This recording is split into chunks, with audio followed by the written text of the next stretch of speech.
ஸ்லெங்கூர் பூச்சோங் Putra heights பகுதியில் நிலத்தடி எரிவாயு குழாய் வெடித்து ஏற்பட்ட பெரும் தீயில் பாதிக்கப்பட்ட இடங்களில் இன்று பேரளவிலான துப்புரவு பணிகள் மேற்கொள்ளப்பட்டன. 600 தன்னார்வலர்கள், பல்வேறு அரசு நிறுவனங்களின் பணியாளர்கள் என மொத்தமாக 4000க்கும் மேற்பட்டோர் அதில் பங்கேற்றனர்.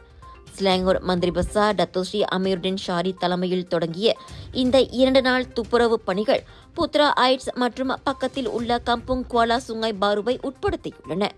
பொது இடங்கள் மற்றும் கம்புங் குவாலா சுங்காய் பாருவில் உள்ள குடியிருப்புகளை சுத்தம் செய்வதில் முக்கிய கவனம் செலுத்தப்படுவதாக அமீருடின் செய்தியாளர்களிடம் கூறினார்.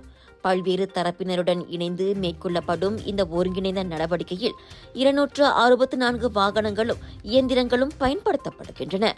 தண்ணீர் ஜெட் லாரிகள், தண்ணீர் டாங்கிகள், ரோரோ ட்ரக் லாரிகள், மண்வாரி இயந்திரங்கள், சாலையை கூட்டி பெருக்கும் துடைப்பங்கள், மரங்களை வெட்டும் இயந்திரங்கள், ஸ்கைலிப்ட் இயந்திரங்களும் அவற்றில் அடங்கும். இதுவரை 307 வீடுகள் மீண்டும் குடியிருப்பதற்காக சுத்தப்படுத்தப்பட்டுள்ளன.